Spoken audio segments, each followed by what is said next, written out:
Hello everybody, welcome to the United Stands. I'm Mark Goldbridge and this is your Manchester United versus West Ham preview in what is a massive must-win game for Manchester United. Take a look at that Premier League table before I show you the starting lineups that I predict for Manchester United. And as you can see, a win for United and we are sixth. Nothing can stop that. Nothing behind us, nothing in front of us. You win, you go to 38 points, 2 clear of West Ham, and that is why we've got to win it. That Wolves game cannot be a false dawn. We've also got some reaction to the latest on the Director of Football that David Ornstein's been talking about this afternoon. And of course, I was listening to Beth earlier. Interesting that Ten Hag said he wanted a striker and didn't get one. We'll talk about that as well. But look, I'm massively excited about this game. It's quite interesting, actually, because I do like to look at, well, not stats, but performance so far. And actually, Man United's home record in the Premier League were 10th.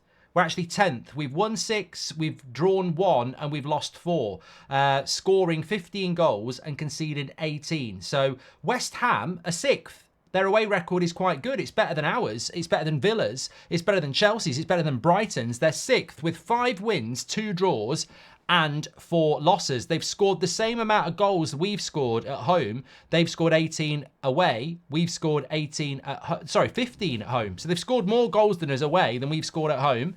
But they have conceded 22 goals, which would put them just about 10th in relation to goals conceded away. We know, we spoke about this morning, that with Onana in goal, he's averaging 1.7 goals per game. So I think you've got to go and score goals in this game to win it. I don't think this is going to, I mean, I'd love to get a 1-0 or a 2-0 like that, but I don't think that's really what United are about at the moment. So I think we've got to go and score goals. And for that reason, I think this team picks itself, doesn't it, really? Unless there's any injuries that we're not aware of. Martinez was a bit of a concern, but apparently he's okay. It's precautionary. And we were talking about it on the morning show as well. If you take Martinez out and give Lindelof or Maguire or Johnny Evans a game, they're more than capable of coming in and doing a job. And they're not bad players by any means, but we can't play the same way. If you take Casemiro out of the team and you bring Eriksen or McTominay in, they're more than capable players, but you don't play the same way. So this is how fragile we are as a team. It's not about, oh, let's rest them or they've got a bit of a knock. There are certain players in that United side that if you take them out, it disrupts the way we play. That first half against Wolves is quite simply some of the best football we've seen at United in 18 months. It was really good. And I think the reason for that, yes, was having Martinez and the old back four there so we can bring it out from the back, but also having a player next to Casemiro like Kobe Mainoo who can do the 8 role. We've not really had any. We were talking about this last year. Eriksen can do the passing, but he can't do the physicality and the tracking. McTominay can do the scoring, but he can't do the tracking and the tackling and the marking. And as we know, Mount, again, is very, very similar. With Kobe Mainoo, already this season, he's scored a winning goal and he's played as a number 6. So Kobe Mainoo is perfect for why United work so well. Casemiro wants to sit and venture forward every now and again. He's very good in the air from set pieces. Bruno wants to be the 10, and Kobe Mainoo is the thing that gels that together. So we, again, I mean, look, I've said if you take Martinez or Casemiro out of that team, you see what happens. I think we're getting to the point where if you take Mainoo out of the team, the midfield is disrupted. So, yeah, I think that's why we played like we did against Wolves, and that's why against West Ham, we're going to have to be patient and play the same way.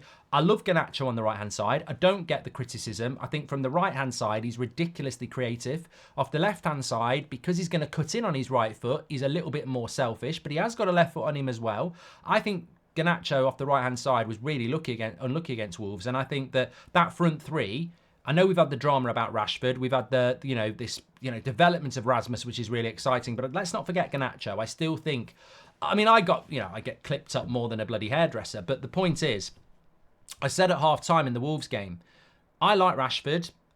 I've always liked Rashford. People can think that's fake. They can think whatever they like. I stuck up for Rashford last Friday night. I was wrong. He was out on Thursday night. I stuck up for Rashford in the club on Monday. The vast majority of you hated that. So I don't know where this "you don't like Rashford" stuff comes from. What I said at half-time in the Wolves game is that I think we need to move away from Rashford being the star boy. He's not a boy. He's a man. He's a senior player, in my opinion, and that's what he needs to do. And I think taking that role on with more responsibility will help him off the pitch and on the pitch. I think too much pressure is put on Rashford to be the match winner, to be the star boy. And actually, I think we need to be looking at Rasmus, Mainoo and Garnacho and giving them that tag and moving Rashford into the more experienced role. Now, maybe Rashford doesn't want to do that. Maybe he wants to be the star of the team. But I've said it and I'll keep saying it, and I don't care whether I'm in the minority or not. I've said this for a long time. Garnacho's ceiling is higher than any other player we've got in that team at the moment who plays on the wing. His ceiling is incredible, and yeah, it's a lot of hard work and dedication to get there. But remember, Garnacho's only 19. I had people clipping me up saying, I can't believe he thinks he's going to be better than Rashford. I'm like, well, I do. I do think Garnacho's got the potential to be better than Rashford. And that's not hate or agenda. I think Garnacho can be better than Rashford. And look at how good Rashford's been. That's how good it's not people really struggle with the fact that you can say, I think that player's got the potential to be better than that player. And it doesn't mean that the player they're going to be better from is crap. It means that's the potential I think Garnacho's got. And I've been very consistent on this. So clip me up all you like. I have been consistent about this. I think Garnacho's got the best ceiling out of all our wingers. But there's a lot of work to be done there. It was frustrating against Newport, but I think against Wolves he played really, really well. And I'm excited about that front three. You feel it's got goals in it at the moment. And Bruno, Bruno moving more to being the number 10. I fancy us to win this game, basically, is what I'm going to say. It might be another Wolves. West Ham are very good at set pieces. You know that with Ward-Prowse. Their midfield has been strengthened with Calvin Phillips. Say what you say about Calvin Phillips. He shouldn't have been in the England squad, but you put him in a team like Leeds or West Ham, he's still a good player.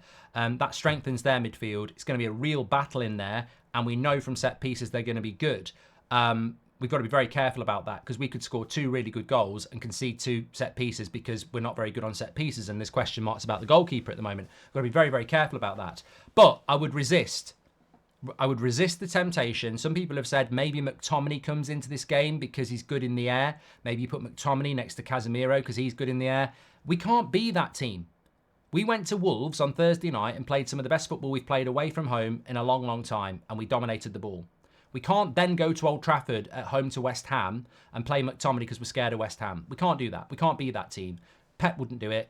Klopp wouldn't do it. Arteta wouldn't do it. De Zerbi wouldn't do it. We shouldn't do it. You go with that team, and then maybe you need McTominay in the last 20 minutes. Maybe you need Eriksen. Maybe you need, Anthony or something like that. But we go with that team. It's the strongest team. It's the right team. And it wasn't, one thing I want to say as well is, it wasn't that team's fault that the game was close. Well, I take that back a little bit. At 2-0, we should have killed the game. We could have killed that game 3 or 4-0. That's the only thing I'd level against the first team. We should have killed the game. The problem started to happen with a ridiculously stupid penalty, and then the subs happened. Casemiro came off, Martinez came off, Højlund came off, Garnacho came off, and that's when we became more fragile. So get your strongest team on the pitch. I really hope we're going to see a bit of momentum. We know we've got Villa away next, but these 3 points on the league table are massive. And the great thing is, if we did win this game and we do get to 38 points, our next game is Aston Villa. Now, if Aston Villa win, that gap obviously would still be 8 points. You beat them, it's 5 points. If Villa drop points at Sheffield United, we win, we could actually be, 5 points off them, 6 points off them, and then you beat them and you're 3 points off them. So it's massive to get some momentum. And the way we play will cause Villa problems at home. They don't like it. They struggled with us at Old Trafford. If there's one team that really suits Man United, it's Aston Villa. We saw that for about 60 minutes at Old Trafford, and we'll see it again at Villa Park if we can take some momentum. And that's what we do. I mean, look, score predictions, get in the chat. What are your thoughts? What are your thoughts on United? Actually, one of the big questions I wanted to ask you is, do you think this is a renaissance? And now's the time to get in the chat and say whether you do or not, because you can't wait till we lose against West Ham or wait till we've won. Do you think this is the beginning of something? I do. On Sunday night, it might look stupid, but I think this is the beginning of something. And I think that we're more than capable, if we can avoid injury, of building some momentum here. I'm going to say this game could be 2-0. It could be 4-3. Who knows? I worry about us defensively. I do. I understand why Onana plays in goal, though. I've got to say, I don't agree with it. I think he should have been dropped. I think everybody's got to be accountable. We've seen Rashford dropped, Anthony dropped, Casemiro subbed at half-time. We've seen some strong decisions from Ten Hag this year. On Onana, I think he's done more than enough to be dropped. But then on the other hand, it's a £50 million signing when he got rid of De Gea for him. He can't admit defeat on it, can he? So he's stuck between a rock and a hard place. Let's just hope Onana can start to find some form, because I genuinely do have long-term concerns about him. And if I was Ineos, I'd sort of be saying to Ten Hag, look, if we get to the summer and this momentum builds, do you want to do something about this goalkeeper? Because I don't actually think he's the right goalkeeper for what we need to do. I don't think he's a good enough shot stopper. But I think in the short term, we will see Onana keep playing and playing and playing, of course. So, yeah, get your comments in below. Do you think this is the start of something? Do you think Manchester United are, you know, not on the way back, but do you think there is reasons to be positive? I really do. I know some people are looking at this through gritted teeth. You see their tweets, you see their clips, and you can almost see them smiling when it's 3-3. They go, but you know, I think we all know that there's a Ten Hag out movement, and I hope that that can change and some people can come back on board, because it'd be nice to build some positive momentum. But we've got to win. We can't draw on Sunday. We can't lose on Sunday. We've got to win, and we've got to take what we did against Wolves and do it again. And as we all know, consistency with United is something that's always been missing. So can they go and do it? Or do we have this up and down United that we've seen, you know, pretty much for the last 10 years in different stages? What was I going to say? Yeah, well, look, in relation to the press conference of Ten Hag, I applaud Ten Hag again. It doesn't matter to me whether it's Oli, Rangnick, Jose, Van Gaal, Moyes, Ten Hag. For a manager to sit in a press conference and say, I wanted a striker and I couldn't get one, I think this is really honest and it's truthful, and we need to know this. He basically said in the press conference, you know I wanted a striker, I couldn't have one because of financial fair play. Now, over to you in the comments, because some people who are far more into this than me say we could have spent some money in January. Financial fair play is an excuse. Man United do have a facility to spend money in January, especially in relation to Jim Radcliffe coming in, and there was a way for United to spend some money in January. The issue is, I don't know whether we should be using financial fair play as the excuse. I think we should be saying, look, we didn't spend any money because the market wasn't right to spend big money. But we could have, you know, maybe we should have got a loanee in. It is a little bit worrying. Every time you see Rasmus go down, you think, that's it. You know, if Rasmus goes down, that's it. Like, you can play Rashford there, but Rashford's not Rasmus. And Rashford doesn't profess to be Rasmus. And I don't think Rashford likes to play up front because he's better with the ball running at the goal than with his back to goal. But Rasmus is so physical. He's so good in the press. He's so good at running, you know, the channels and holding the ball up and linking the plays. He's selfless. You lose Rasmus, there's nothing. You take Rasmus off, there's nothing. So I thought Ten Hag was spot on saying I wanted a striker and I didn't get one. And people will say, well, he's had enough money, but you know, yes and no. Bottom line is Martial's injured for 3 months. And we only had 2 strikers. So I think Ten Hag was right to point that out, because there's a real fragility to this season. As I was talking about this morning, the harsh truth is an injury to Martinez, an injury to Casemiro, and I think it all becomes very, very difficult again. Our season really rests in the hands of injury, and we've had a terrible start to the season, so why would you think it's not going to happen again? But we really need to avoid injury. And as I've said before, you know, if we can, the Europa League not being there for us is really bad financially and really embarrassing, but in a way it might help us climb the table and do well in the cup, because we need those rest days in between. We really, really do. I don't know whether you saw what David Ornstein had to say. He was talking this afternoon about the situation with the director of football. Basically mentioned Ward, Mitchell, Dougie Friedman, Dan Ashworth, but also said keep your eye on some left field names. And he said I wouldn't be surprised. And remember, at the start of the week, we heard about the Leipzig director of football, the Bayern Munich, the former Roma one. You've also got Berta, I think it's Atletico Madrid. I think United will make a statement with their director of football. I think they will go and get somebody really interesting, like Barada, who nobody was even talking about, but then you look at his CV and you go, that's really interesting.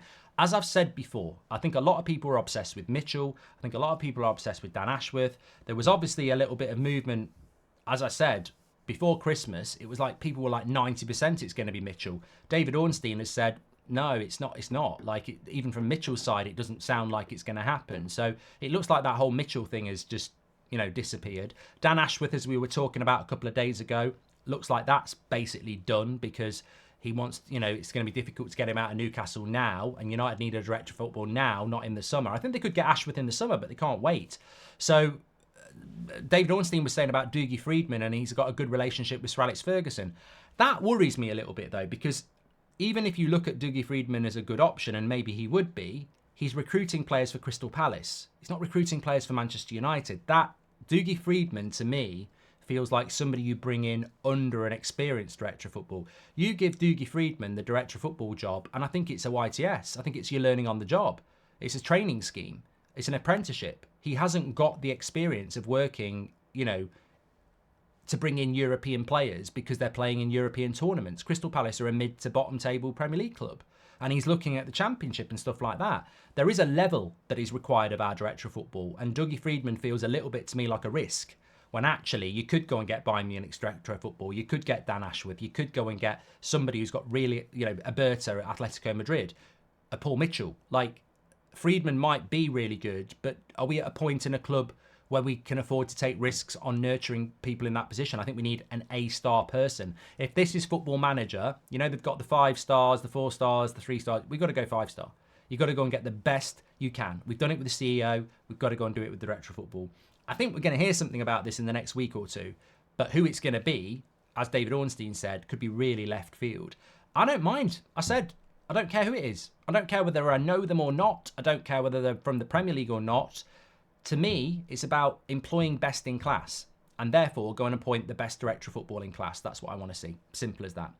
Anyway, give me your thoughts on that. What did you think about Ten Hag saying he wanted a striker and putting it out there publicly? I mean, I don't think the club will have a problem with that. They'll use financial fair play as the reasoning, and we're not the only club to do nothing in the January transfer window anyway. But I think Ten Hag is clever to expose that because it is an issue for United. Of course it is. Also, is this to be a start of something against West Ham with that Wolves win, or do you think, you know, it's a false dawn? Get in the comments. I think it's the start of something, and I think we've just got to kick on. That unity on Thursday was great, and with that unity, we should see more chemistry come through. Let's go for it. Smash a like on the video, get your comments in below. I'll speak to you on the next one.